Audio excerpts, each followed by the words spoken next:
Que hermanos, pues sean bienvenidos nuevamente todos.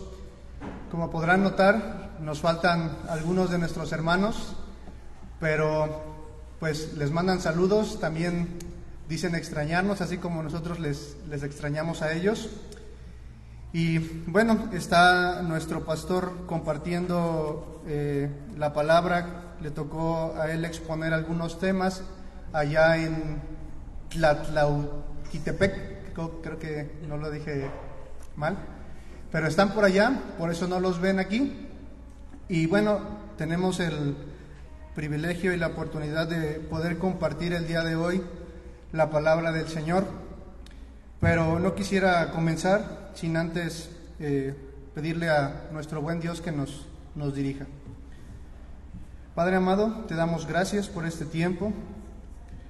Ayúdame, Señor, a que en mis carencias, Señor, pueda compartir el mensaje que el día de hoy tú quieres que comparta.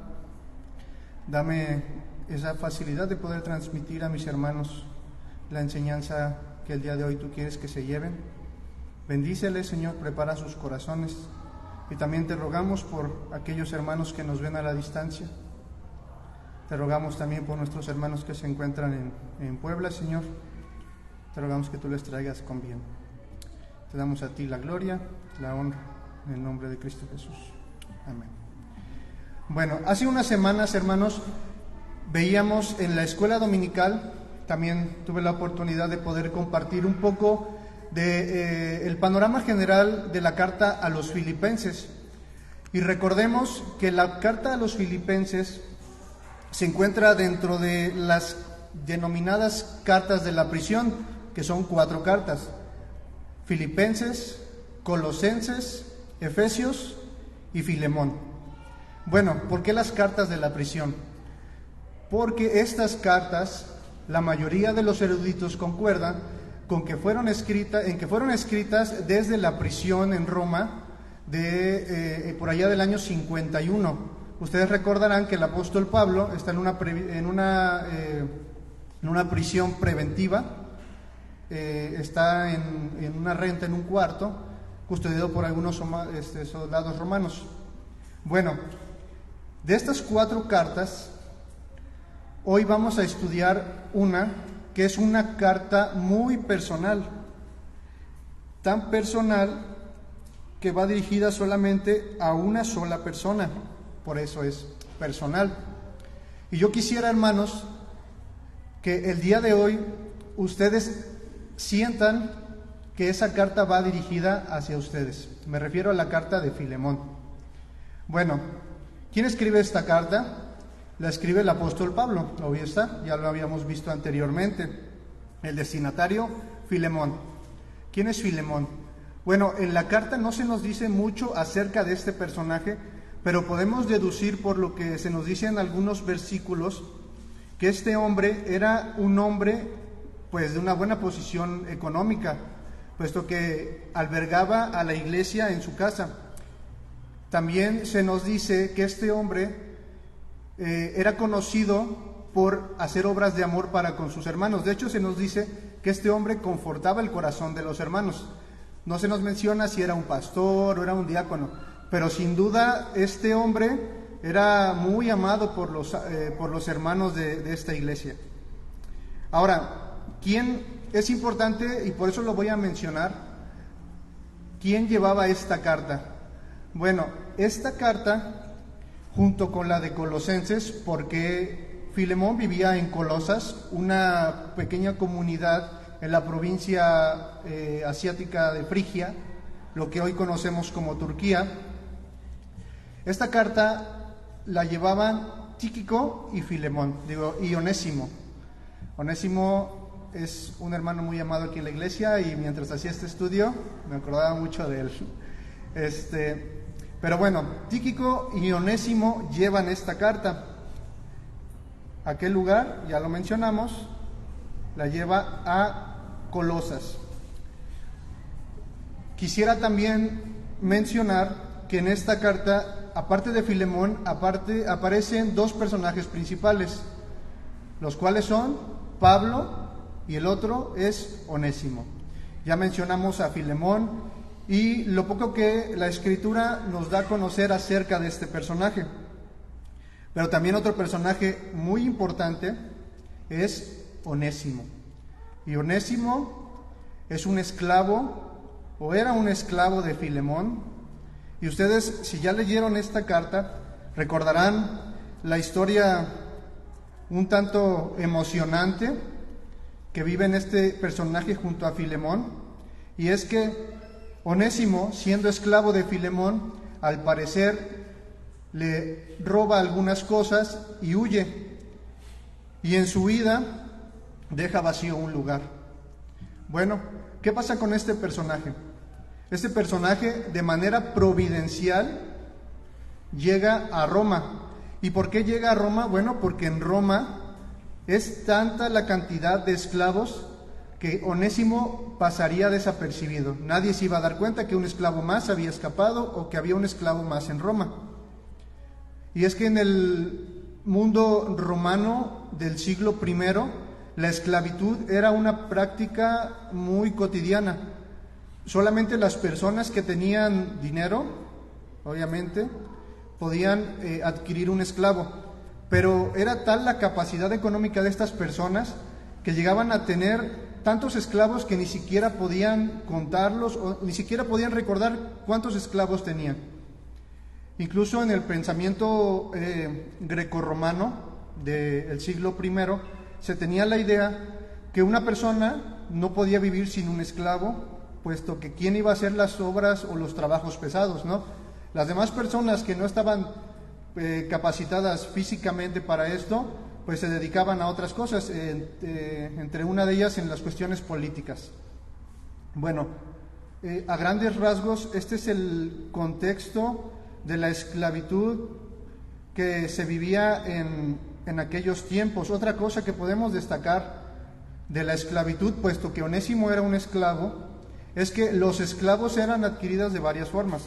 Una de ellas es que como Roma, el Imperio Romano era considerado el imperio dominante en aquella ocasión, pues en las guerras traía muchos prisioneros y esos prisioneros eran ocupados como esclavos. Los vendían, los ponían aquí al frente, por ejemplo, ponían un esclavo y lo ponían desnudo para que las personas que lo fueran a comprar pudieran ver que el esclavo que iban a comprar pues estuviera bueno de salud. Se requería que estuviera así para que trabajara de manera pesada y cotidiana. Bueno, estos esclavos eran adquiridos así o había otra manera. Había niños que quedaban desamparados y nadie los quería acoger en su hogar. Entonces había personas que se dedicaban a esto y andaban buscando por ahí a estos niños y los agarraban, los llevaban a casa y desde niños empezaban a servir como esclavos. Y la otra manera era, bueno, aquellos esclavos que sus amos casaban con otra esclava porque ellos no tenían derecho a casarse, sino que el amo los casaba. Aquel fruto del amor de estos esclavos pues ya era nacido esclavo. Este niñito, este bebé, desde su nacimiento ya era un esclavo. Y bueno, pues esto era Filemón, esta era la vida que Filemón llevaba, un poco mejor que la vida de un esclavo del gobierno, porque los esclavos del gobierno romano eran puestos en los trabajos más pesados, como por ejemplo en las minas, y los esclavos de un hogar pues tenían acceso a ciertas comodidades que un esclavo del gobierno no tenía. Y hermanos, es el comienzo de esta historia. Filemón y Onésimo tienen por ahí un conflicto. Filemón se escapa de su hogar, le roba a su amo unas cosas y Onésimo llega a Roma, como ya dije, de manera providencial. Había una muy baja probabilidad de que Timoteo pudiese escuchar el mensaje de Pablo. ¿Qué posibilidad podía tener ese esclavo si Pablo estaba encarcelado y Onésimo andaba por ahí en las calles? Yo creo que no lo dice la Escritura, pero pues me imagino que por ahí Onésimo escuchó el mensaje y pues gracias a Dios este hermano se convierte. y ahora es un creyente más, uno más de los redimidos del Señor. Y bueno, ahora, hermanos, yo quisiera comentarles que esta carta a Filemón es una carta en la que el tema o los temas principales, los temas que abundan, es el tema del amor, pero sobre todo el tema del perdón.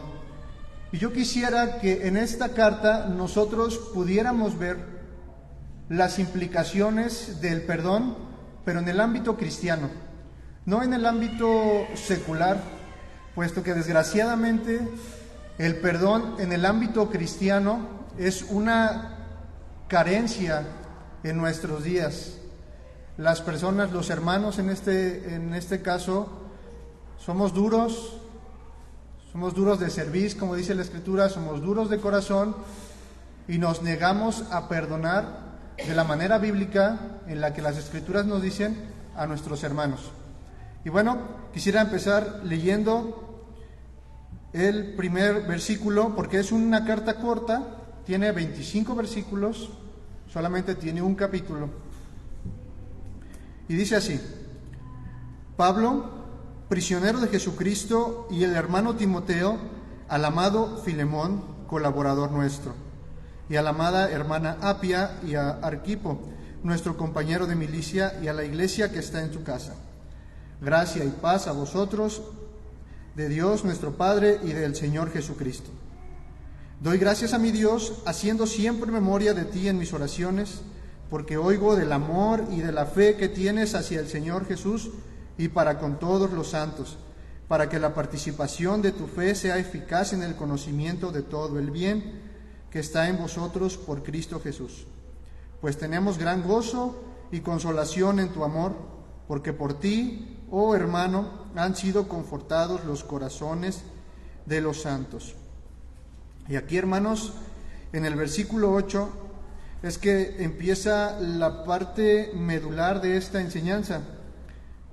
Como se podrán haber dado cuenta, Pablo hace referencia a varias de las características de Filemón que ya mencionamos. De hecho, el nombre de Filemón quiere decir el amado, el amante, cariñoso, amable.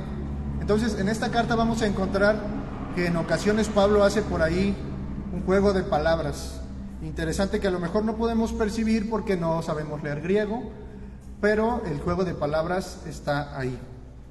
Bueno, en el versículo 8, si leen conmigo, Pablo le va a empezar a hacer una serie de peticiones a Filemón. Recordemos que Onésimo lleva la carta y que Onésimo se había escapado de la casa de Filemón. Y Pablo le dice así en el capítulo 8. Dice: por lo cual, aunque tengo mucha libertad en Cristo para mandarte lo que conviene, más bien te ruego, por amor, siendo como soy, Pablo ya anciano, más o menos de unos 50, 60 años, y ahora además prisionero de Jesucristo, te ruego por mi hijo Onésimo. Bueno, este Onésimo iba muy bien recomendado, pues era el apóstol Pablo el que le había escrito esta carta, llevaba por ahí un amparo por cualquier cosa, y como dije, Pablo le hace una serie de peticiones, o le va a hacer una serie de peticiones a Filemón, con el propósito de que Filemón perdone a Onésimo.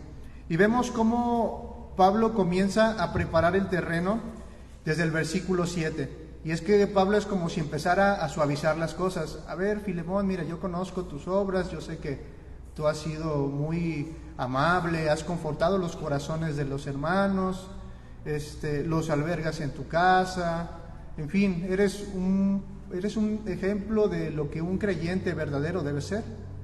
Empieza ahí como que a preparar, como a suavizar el terreno, el corazón de Filemón, y vemos que Pablo apela al amor. Por eso es que esta carta, entre sus temas principales, dijimos que tiene el amor y el perdón.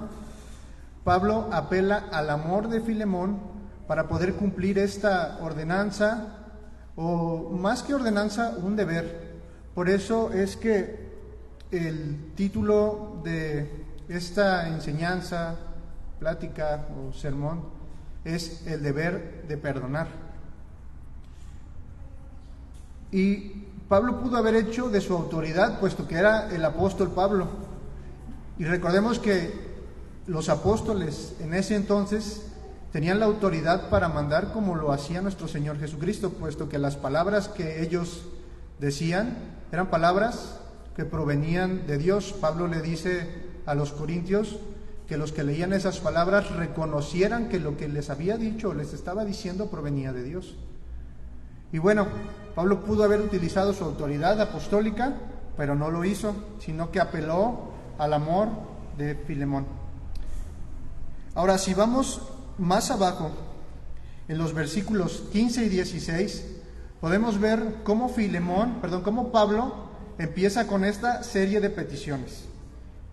Dice así: porque quizá para esto se apartó de ti por algún tiempo, para que le recibieses para siempre, no ya como esclavo, sino más bien que esclavo, como hermano amado, mayormente para mí, por cuanto, pero cuanto más para ti, tanto en la carne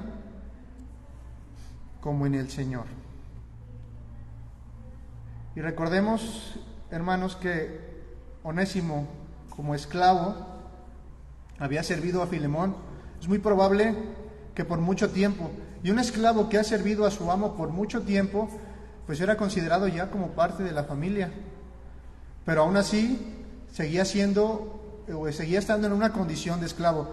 Y los esclavos, hermanos, en ese entonces eran vistos no como personas, eran vistos como un objeto. Si un esclavo ya no estaba en buenas condiciones, imaginemos que se enfermara o llegara a una edad en la que ya no servía a su amo, de esa manera podía obtener su libertad, pues ya no le servía. Otra manera en la que podía obtener la libertad era muriendo. Solamente muriendo, este esclavo podía tener el privilegio de poder ser enterrado como un libre. Y bueno, quizás esta fue alguna de las causas que llevaron a Onésimo a huir de la casa de Filemón. Quizás él pensó, bueno, nunca en mi vida voy a poder llegar a ser libre, pues entonces aprovecho ahorita la oportunidad y me voy, ¿no? Pero bueno, Pablo le hace esta petición y ya dijimos que Onésimo llega a Roma, se convierte y ahora es uno más de la familia de Cristo. Onésimo llega a Colosas. Ustedes imagínense la escena. Imaginemos que Onésimo no llega con Tíquico. Onésimo llega solo. Toca la puerta y la puerta la abre su amo anterior, Filemón. ¿Cuál creen que sería la reacción de Filemón? ¿O ustedes cómo actuarían siendo Filemón si a su puerta llegara aquella persona que les ha agraviado, les ha robado, los ha ofendido? Imaginen solamente cómo se sentirían, y que antes de cualquier cosa, antes de poder hablar, Onésimo les hiciera la entrega de la carta. Ustedes comienzan a leer, llegan al versículo 15 y 16 y Pablo les dice: a ver, Filemón, te ruego que no lo recibas ya más como un esclavo, sino ahora como un hermano. Y no solamente como un hermano, sino como un hermano amado. ¿Sí? Imagínense la complejidad de esta petición para Filemón, porque están en juego muchas cosas, muchos sentimientos, resentimientos, orgullo, muchas cosas. Y bueno, Pablo le hace esta petición apelando al amor de Filemón. ¿Y cuál es la implicación para nosotros? ¿Cuál es la enseñanza de esta primera petición que Pablo le hace a Filemón? Bueno, así como Pablo le dice a Filemón, recibe a Onésimo, ya no como un esclavo, sino como un hermano amado, bueno, esto significa que para nosotros esta petición la debemos tomar como si un hermano, cualquiera de aquí no está exento de equivocarse, como si un hermano llegase a su puerta, aquel hermano que se equivocó contra usted, que pecó contra usted. Nosotros tenemos el deber de recibirlo como a un hermano, y no solo como a un hermano, sino como a un hermano amado. ¿Y por qué digo esto? Porque existe la tendencia a menospreciar a aquellos que han pecado contra nosotros, que nos han hecho algún daño, y solemos mirar con inferioridad a aquellos que se equivocan y no se comportan como un creyente verdadero debería comportarse. Llegamos a pensar que es un falso hermano, llegamos a pensar que la fe que dice profesar no es real, y quizás podamos tener más de una razón, así como Filemón puede tener muchas razones para no recibir a Onésimo. Nosotros podemos tener más de una razón para no recibir a este hermano, o más bien para pensar en esta persona como un hermano. Y hermanos, debemos reflexionar en esto y debemos recordar que todo creyente, absolutamente todo creyente, y me refiero única y exclusivamente a los creyentes, todo creyente está proclive a pecar, no está exento de equivocarse. ¿Por qué? Porque aunque hemos sido salvados, hemos sido regenerados y nuestras culpas han sido borradas, aún así en nuestras vidas, en nuestro ser, habita todavía un remanente de pecado. Y quien diga que no ha pecado, es un mentiroso. De hecho, así lo dice Juan. Primera de Juan 1:8 dice: si decimos que no tenemos pecado, nos engañamos a nosotros mismos y la verdad no está en nosotros. Entonces, antes de no considerar a esta persona como un hermano, analízate tú y piensa que tú también has dañado no solo una, sino muchas veces a otras personas. Incluso pudiste haber dañado a tu esposa, a tus hijos, a tu amigo.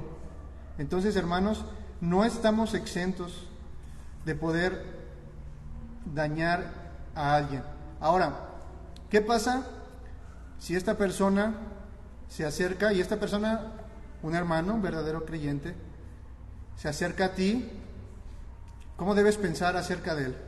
Pues ya dijimos que debes pensar acerca de tu hermano, puesto que tú también no estás exento de pecar y de hacerle daño a alguien. Pero ¿qué pasa si en tu familia alguien te hace daño? Tu padre, tu madre, tu hermano, tu tío, tu esposo. ¿Qué pasa?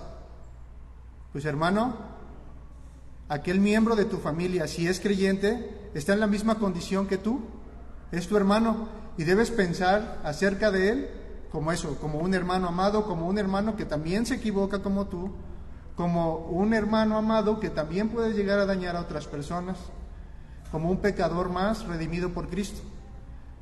Ese debe ser el pensamiento que nosotros debemos tener acerca de esa persona que nos hace algún daño, puesto que ese es el pensamiento que Pablo le está mandando a Filemón que tenga acerca de Onésimo, ya no como un esclavo, ya no como un servidor más al que puede maltratar, del cual puede disponer a la hora que se le antoje. No, ya no, ahora es un amado hermano en Cristo.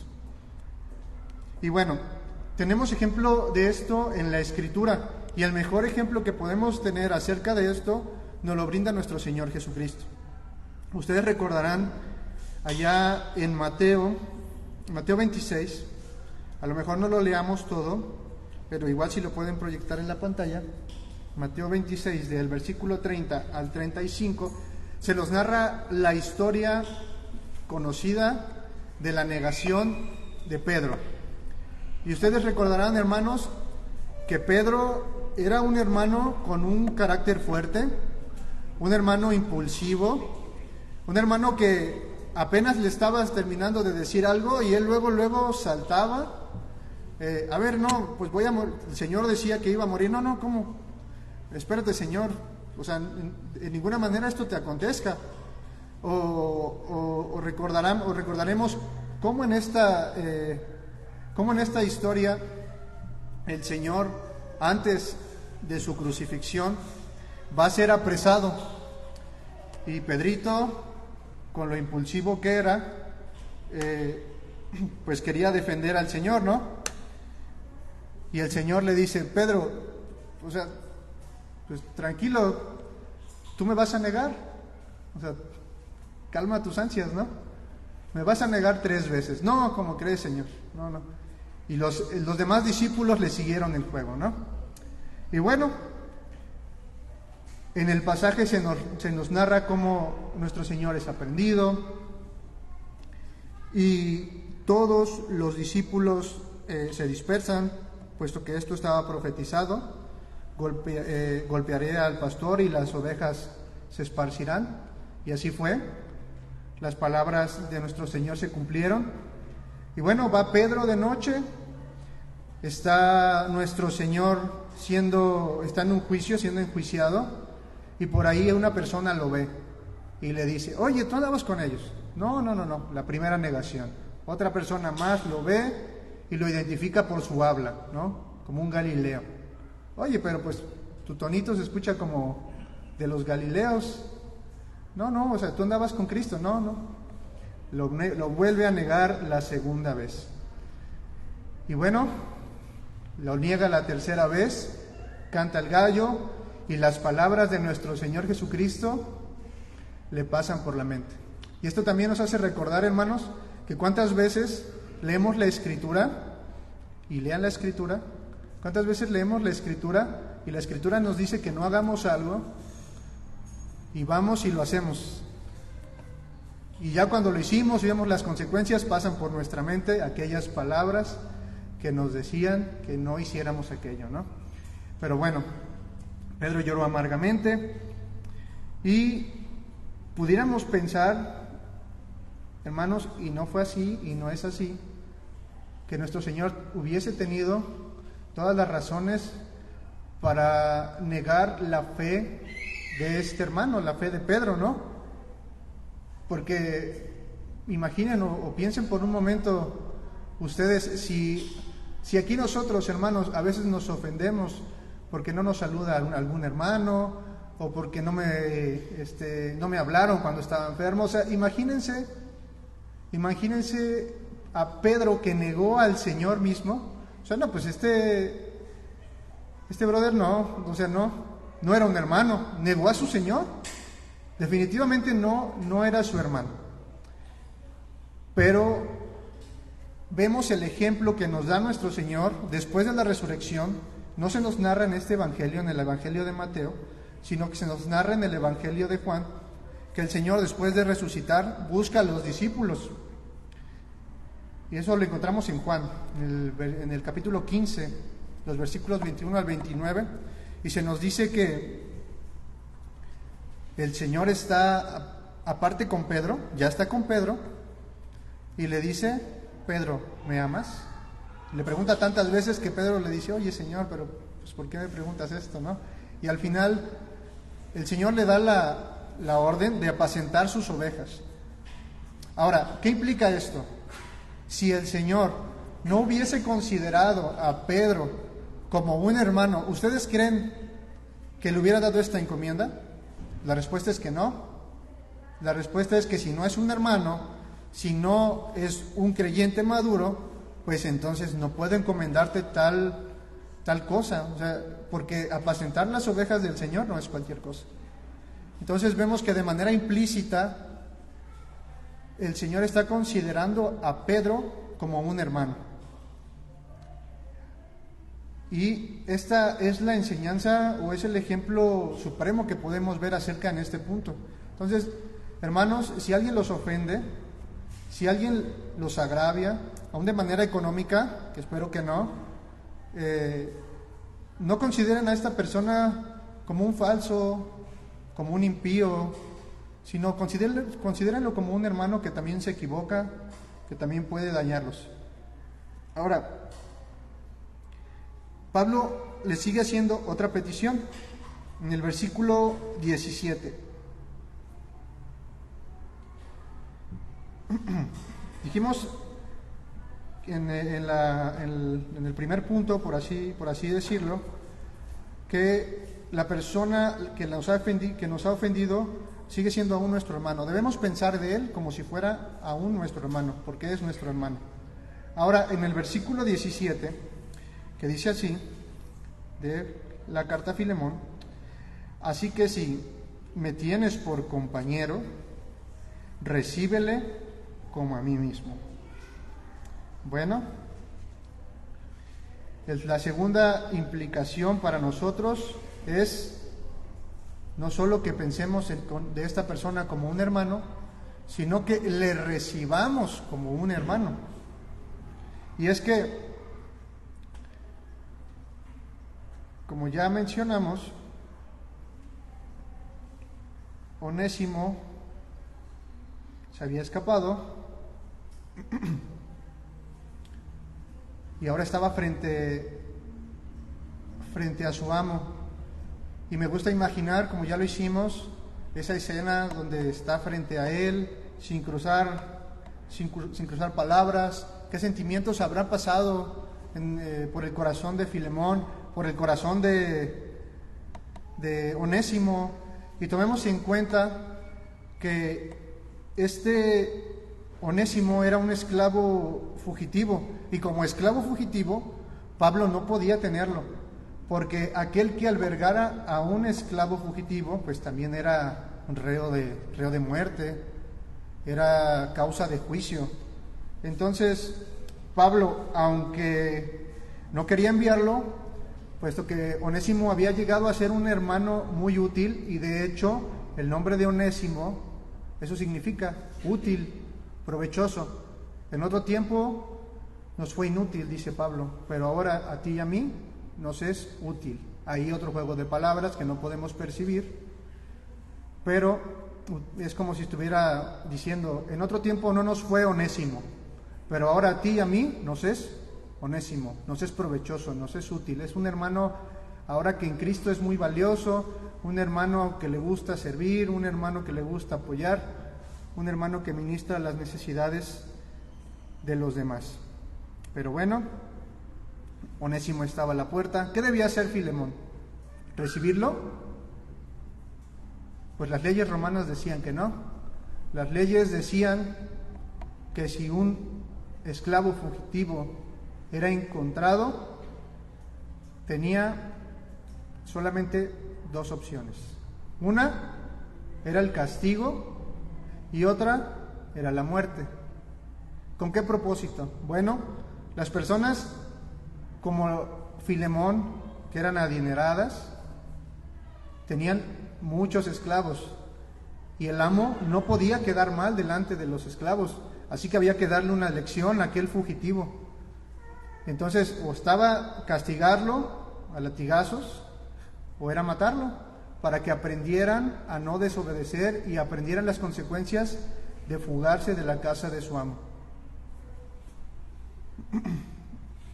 Pero Onésimo, como ya dijimos, no iba solo. Onésimo iba con Tíquico, aunque es probable que en ese momento no fuese con Tíquico, sino que fuera solo, pero aún así llevaba una cartita en su mano, que antes de recibir cualquier golpe o antes de jalarlo para recibir la reprensión, él llegó, se la dio a Filemón. Filemón la leyó.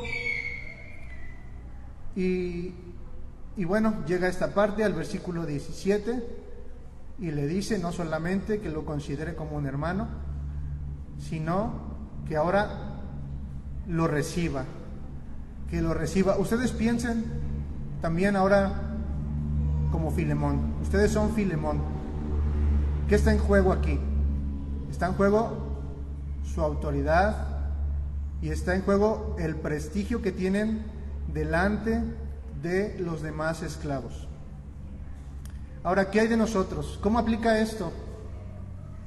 para nosotros hoy. ¿Cómo recibimos, si es que recibimos, a aquel que nos ha dañado? Ya dijimos que pensemos de él como un hermano, pero ¿cómo lo recibimos? Y me temo que en muchos de los casos ni siquiera los queremos recibir, ¿no? Porque nuestra actitud es la de orgullo. O sea, ¿cómo se atreve a venir a mi casa después de todo lo que me hizo? O sea, no lo voy a recibir. No, o sea, sí, está bien. Ya me dijo el hermano, ya me dijo el pastor, ya me han recomendado, ya me han aconsejado, y ya entendí que es mi hermano. Sigue siendo mi hermano, también se equivocó. Pero recibirlo, y en mi casa, no puedo. Y hermanos, me temo que esa es la actitud de muchos de nosotros el día de hoy, la actitud del orgullo. Y es que en esta etapa del proceso, de este proceso de perdón, porque es un proceso, esta etapa considero que es la más complicada, porque en esta etapa va en juego nuestro orgullo, nuestro egocentrismo. No puedo recibir a aquella persona, o sea, ¿por qué no recibió él la retribución debida a su agravio? No puedo. Pero, como dije, esta parte es la más complicada, la más difícil. El orgullo que existe, el orgullo es la barrera más complicada, más difícil de romper. Y desgraciadamente, esto se presenta con mucha frecuencia en las relaciones interpersonales, es decir, en las relaciones unos con otros, en las relaciones de entre amigos, en las relaciones de parejas, en las relaciones de padre-hijo, madre-hijo, esposa y esposo. Esto se presenta con tanta frecuencia, con más frecuencia de la que deberíamos y de la que quisiéramos. Por poner un ejemplo, hermanos, y los que están aquí no me dejarán mentir, y es que en los matrimonios esto es muy recurrente, porque ambos piden tener la razón, ¿a poco no? Ambos en las discusiones salen lastimados, pero siempre existe esta idea de que no, es que él me lastimó más, es que ella me lastimó más, no, es que él tiene que venir a pedirme perdón, no, es que ella tiene que pedirme perdón a mí. El orgullo, hermanos.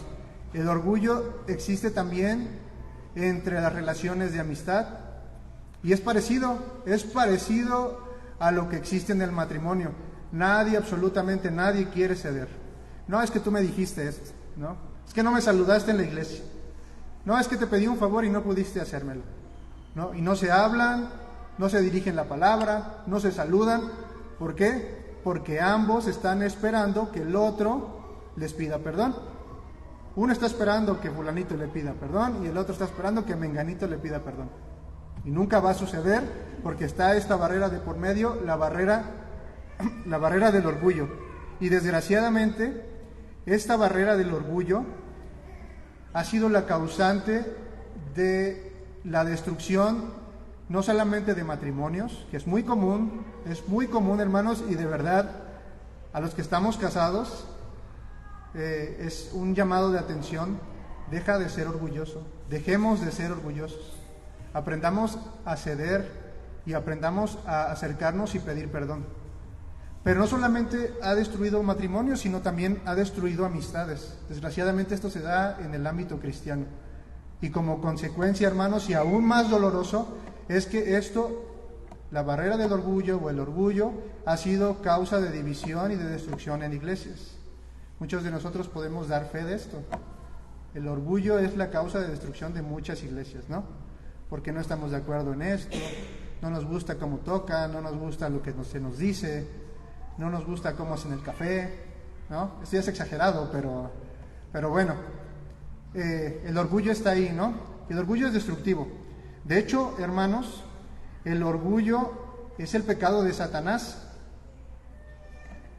Isaías nos dice, Como caíste del cielo, oh lucero, hijo de la mañana, cortado fuiste por tierra, tú que debilitabas a las naciones, tú que decías en tu corazón, subiré al cielo en lo alto, junto a las estrellas de Dios, levantaré mi trono. Y en el monte del testimonio me sentaré a los lados del norte, sobre las alturas de las nubes subiré y seré semejante al Altísimo. El orgullo, hermanos, el orgullo es el pecado de Satanás. De hecho, él es el padre considerado el padre del orgullo y de la mentira. Y es que noten ustedes lo que dice Isaías. Y estas son las afirmaciones y son los pensamientos que Satanás tenía en ese momento. Y dice, subiré al cielo en lo alto, junto a las estrellas de Dios levantaré mi trono. ¿Cómo que Dios solamente puede tener su trono en lo alto? ¿Y yo? También puedo subir. Yo también puedo estar en lo alto junto a las estrellas de Dios y puedo poner mi trono. Es más, su orgullo es tan alto, su ego es tan alto que dice, seré semejante al Altísimo.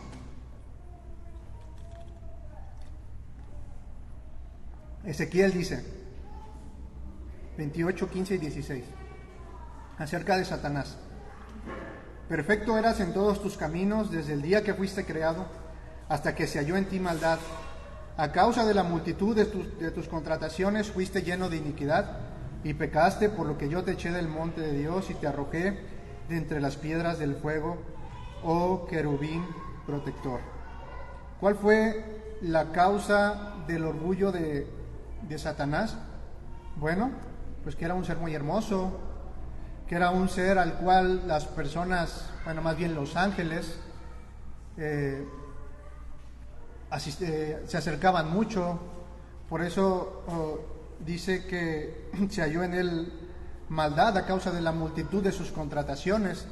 Esto de la multitud de tus contrataciones era esto, que muchos ángeles se acercaban a él, ¿no? Y esto que hizo en Satanás, bueno, pues que se enorgulleciera, ¿no? O sea, se acercan a mí, por algo se acercan a mí. Puedo ser semejante a Dios. No solamente se acercan a Dios, sino también se acercan a mí, ¿no? Y de hecho, hermanos, déjenme aquí, este pensamiento del orgullo, pues es el pensamiento que trajo como consecuencia lo que estamos viviendo hoy, ¿no? Trajo como consecuencia la caída. Es el pensamiento que se apoderó del corazón de Eva. Ustedes recordarán las palabras de Satanás a Eva, con que Dios os ha dicho. Y después le dice, ¿sabe Dios que el día que comáis de él serán abiertos vuestros ojos? Y seréis como Dios, sabiendo el bien y el mal. ¿No es lo mismo?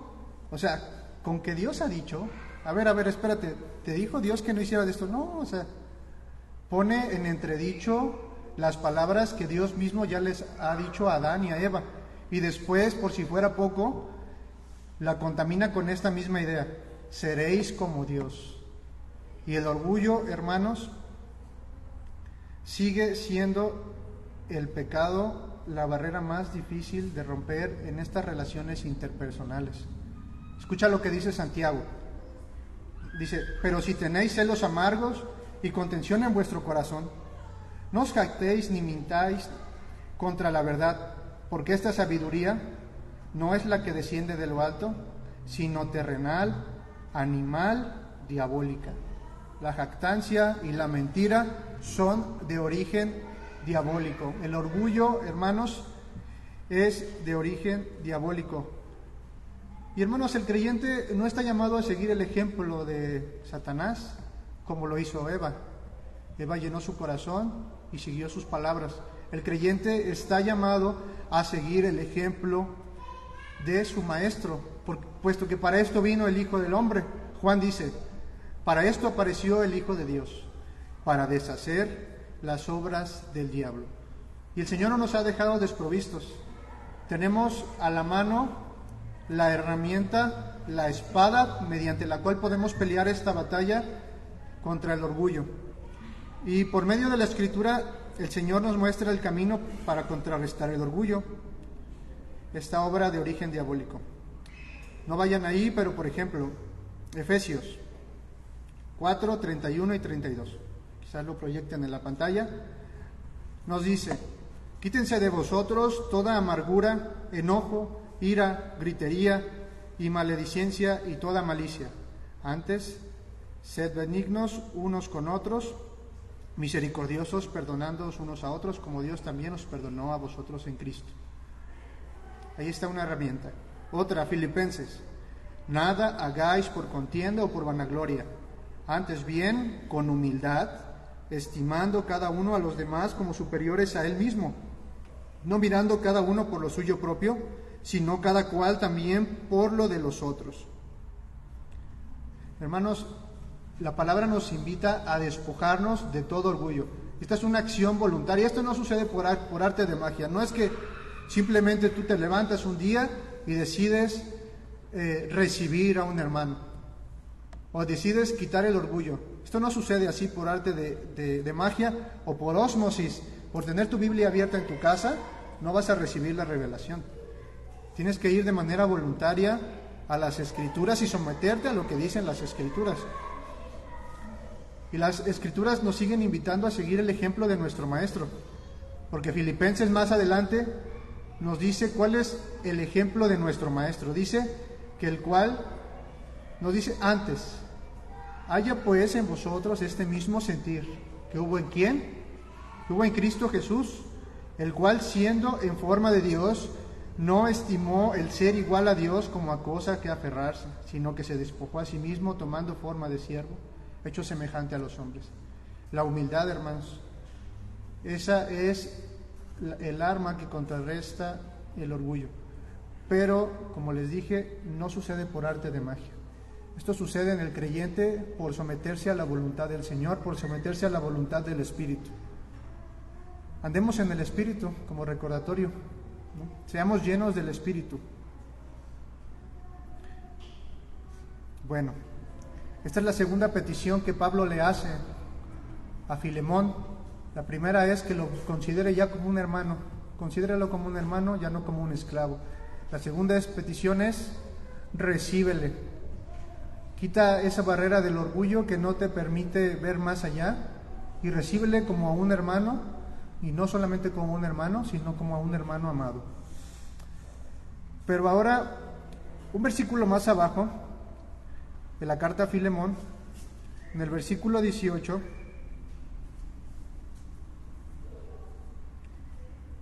se nos dice, vamos a leer desde el 17: así que si me tienes por compañero, recíbele como a mí mismo.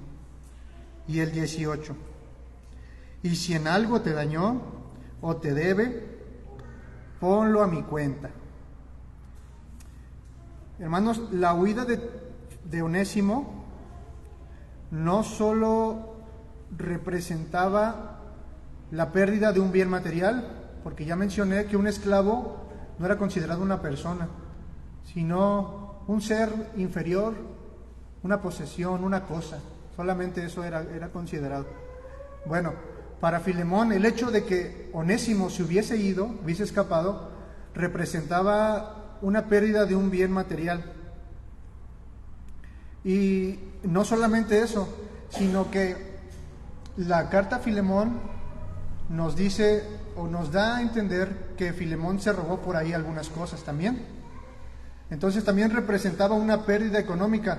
Y ahora, si Onésimo se fue, escapó, esto significaba un esclavo menos, lo que traía como consecuencia que Filemón tuviera que comprar otro esclavo. O sea, puras pérdidas económicas con este Onésimo, ¿no? Filemón realmente quedó muy agraviado económicamente, y también sin mencionar el hecho de la traición y la pérdida de confianza, porque es posible, es probable que Onésimo hubiese sido ya un esclavo de muchos años, un esclavo ya como de la familia, entre comillas, y pues Timoteo ahora se encontraba ante un problema, porque tenía una deuda que realmente para él pues era impagable, porque ¿qué posesión podía tener un esclavo? ¿Su ropa solamente? ¿Su voz? Él mismo era una posesión. O sea, era una deuda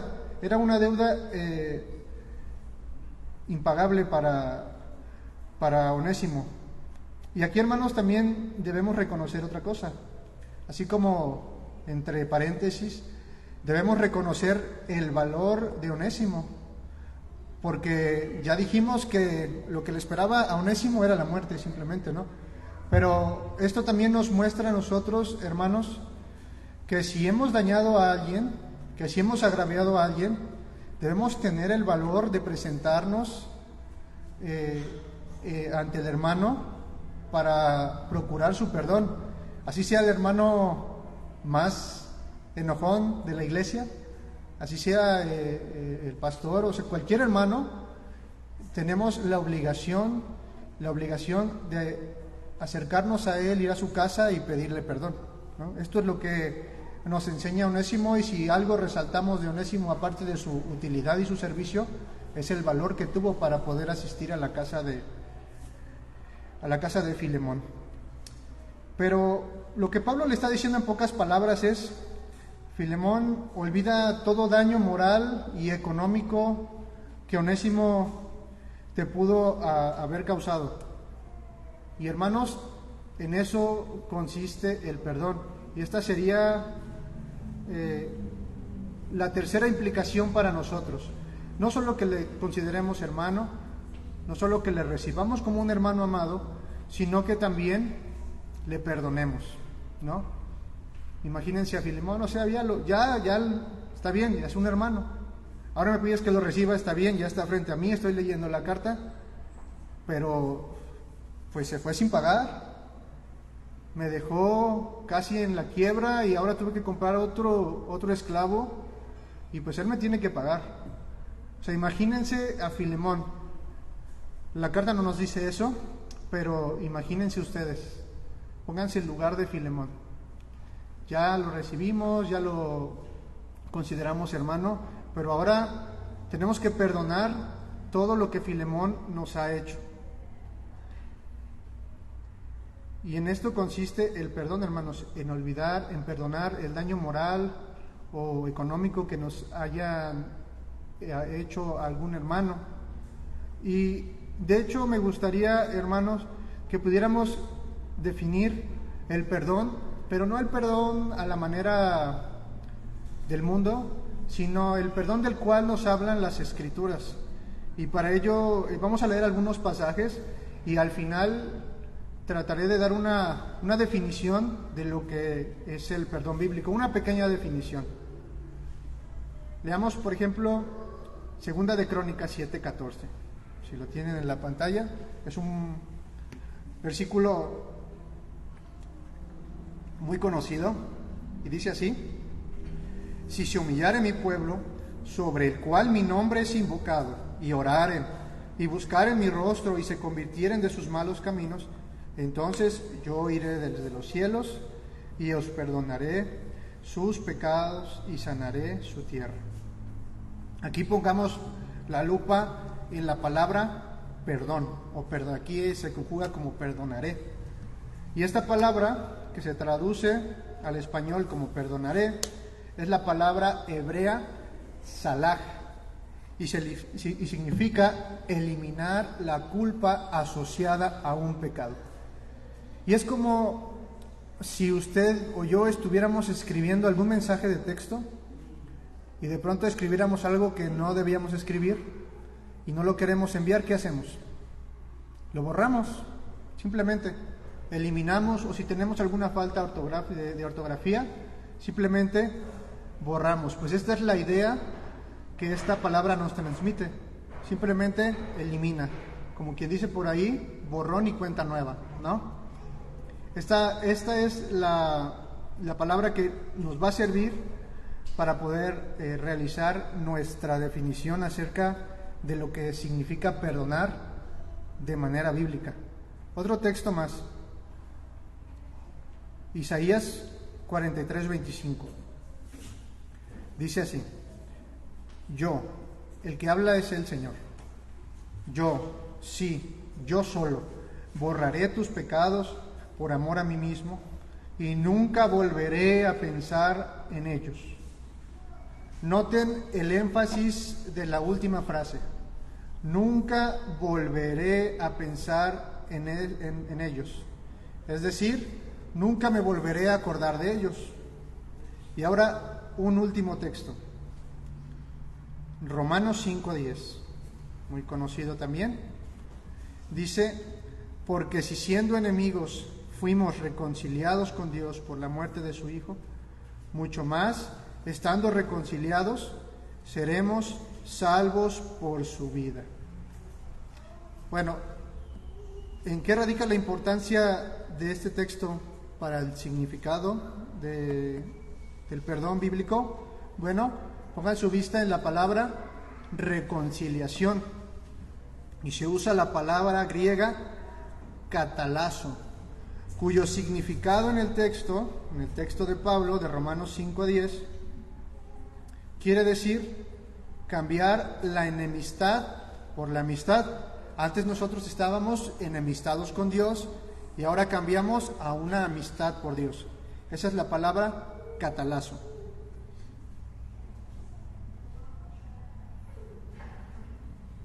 Y es que, hermanos, esta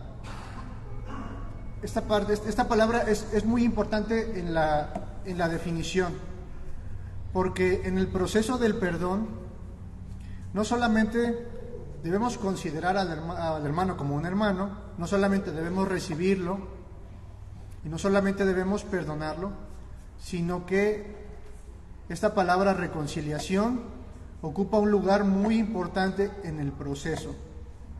Déjenme leerles la definición en base a estos 3 textos que yo elaboré. Dice así: perdón es la acción voluntaria y consciente de eliminar la culpa o falta cometida por un hermano y nunca más volver a recordarla, con el propósito de reconciliarse y restablecer la relación. Y es que, hermanos, sería muy fácil decir, bueno, está bien, te perdono, y ya, adiós, bye, ¿no? Pero el Señor no quiere eso solamente. El Señor lo que busca es lo que dijimos con esta palabra, lo que nos transmite Romanos 5:10, la palabra catalazo, que cambiemos la enemistad por la amistad, que nos reconciliemos, que restablezcamos esta relación que en algún momento se vio agraviada. Y esta es la clase de decisión que Pablo le pide a Filemón con respecto a Onésimo. Le pide que lo perdone, pero en el sentido amplio y bíblico de la palabra. Y, hermanos, ya casi para terminar, la pregunta es: ¿están perdonando o estamos perdonando, nuevamente en el sentido bíblico de la palabra, a aquellos que se han equivocado o que te han agraviado? ¿O sigues manteniendo esa barrera de orgullo? ¿Sigues manteniendo esa barrera de orgullo con tu esposa, con tu hijo, con tu amigo, con tu hermano? Hermanos, me temo que en muchas ocasiones nos hemos puesto como jueces y amos de nuestros hermanos. Pero ¿quiénes somos tú y yo para ponernos como jueces y amos de nuestros hermanos? Si recordamos, nosotros tenemos un solo amo y Señor, nuestro Señor Jesucristo. Entonces, si Él es nuestro amo y nuestro Señor, nosotros somos sus esclavos. En ese sentido, si somos sus esclavos, no solamente tenemos el deber de perdonar, como el título que lleva esta enseñanza, sino que estamos obligados a perdonar, porque un siervo está totalmente ligado a la voluntad de su amo. Un siervo no puede decidir por sí mismo. Un siervo no puede tener voluntad propia. Y nosotros en el Señor somos siervos. Entonces no solamente es nuestro deber, no solamente es que, a ver, la Biblia me sugiere, no, la Biblia no te sugiere que perdones a tu hermano. La Biblia te dice que estás obligado, que estoy obligado a perdonar a aquellos que nos agravian.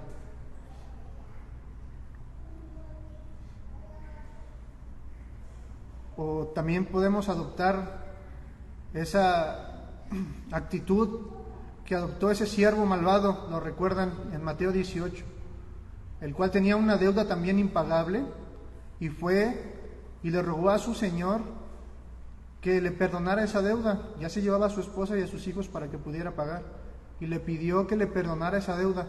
¿Y qué hizo su amo? Le perdonó esa deuda.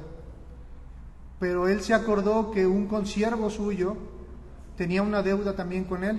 ¿Y cuál fue su actitud? No, pues tú me tienes que pagar, ¿no? Hermanos, no seamos como este siervo, es un siervo malvado. No adoptemos esta actitud de siervos malvados, sino la actitud de siervos inútiles, de siervos que hacen lo que deben hacer solamente, que hacen la voluntad de su amo. Y cuando pienses, hermano, que la ofensa que tu hermano, que tu padre, que tu madre, que tu esposo te hizo, y sientas orgullo, y ese orgullo no te permita ver con claridad, hermano, mira la cruz. La cruz es la expresión y es el símbolo más grande de amor y perdón que tú y que yo podemos tener. Recordemos, hermanos, que nosotros éramos aborrecedores de Dios, y no solamente aborrecedores de Dios, éramos sus enemigos. Y aún así Dios, en su amor para contigo, para conmigo, nos reconcilió. Él tomó la iniciativa. Ahí está otro ejemplo. Nosotros no buscamos a Dios. Fue Dios mismo que buscó reconciliarnos. ¿Y cómo nos reconcilió? A través de su Hijo. A través de su Hijo en esa cruz. Y en eso, hermano, tú y yo no tenemos ningún mérito. Nada tenemos que ver en la salvación desde una perspectiva celestial. Y hermanos, esta enseñanza espero haber podido lograr el cometido, y que el día de hoy tú te lleves en tu corazón esta reflexión, y que no pienses de ti o no tengas un concepto más alto del que debes tener, ¿no? Piensa de ti como aquel que también se puede equivocar, pero también piensa de ti como aquel que no solamente debe, sino que está obligado a perdonar. Y para aquellas personas que nos visitan por primera vez, aquellas personas que nos escuchan en la transmisión, Dios está buscando reconciliarte contigo. Y la muestra de ello es que hace más de 2000 años envió a su Hijo a morir por tus pecados, y fue clavado en esa cruz, fue sepultado, pero resucitó al tercer día, y ahora ascendió a los cielos y está a la diestra del Padre. Y si tú, amigo, amiga, que nos escuchas, que nos ves, piensas que no hay perdón para ti, bueno, también te invito a mirar a la cruz y que veas en ella el perdón de Dios. Lo único que tienes que hacer para reconciliarte hoy con Dios es creer en esto, que Jesús murió por tus pecados, que resucitó y que ascendió al cielo, y que pronto volverá para juzgar a vivos y muertos. Si crees en esto y pones tu fe en Cristo como el único medio de reconciliación entre Dios y los hombres, tendrás paz, tendrás salvación. Hagamos una oración, hermanos. Padre, te damos gracias por tu palabra. Gracias, mi Dios, porque en ella podemos encontrar siempre las herramientas necesarias, Señor, que nos ayudan y nos moldean para seguir creciendo a la imagen del varón perfecto, a la imagen de nuestro Señor Jesucristo. Y este es el propósito que tienes para ti con todas las cosas que nos acontecen, Señor. Que seamos como tu Hijo, que seamos conformados cada día más y más. Ayúdanos, Señor, a someternos a tu Escritura. Ayúdanos, Señor, a despojarnos de todo orgullo, de toda maledicencia, de toda vanagloria, y no tener un concepto más alto del que deberíamos tener. Perdónanos, Señor, si acaso nosotros en algún momento no perdonamos a aquellos que nos agraviaron. Perdónanos porque estamos en un error, puesto que hemos sido perdonados de deuda, una deuda impagable. Te ruego, Señor, que esta enseñanza haga mella en nuestros corazones. Ayúdanos a vivir de una manera como la que nos enseñó nuestro Señor Jesucristo, una vida en humildad. Bendice a cada uno de mis hermanos, llévales con bien, y bendice a nuestros hermanos que pronto viajarán de regreso a Jalapa. Tráeles con bien, Señor, guárdales en su camino. En el nombre de Cristo Jesús. Amén.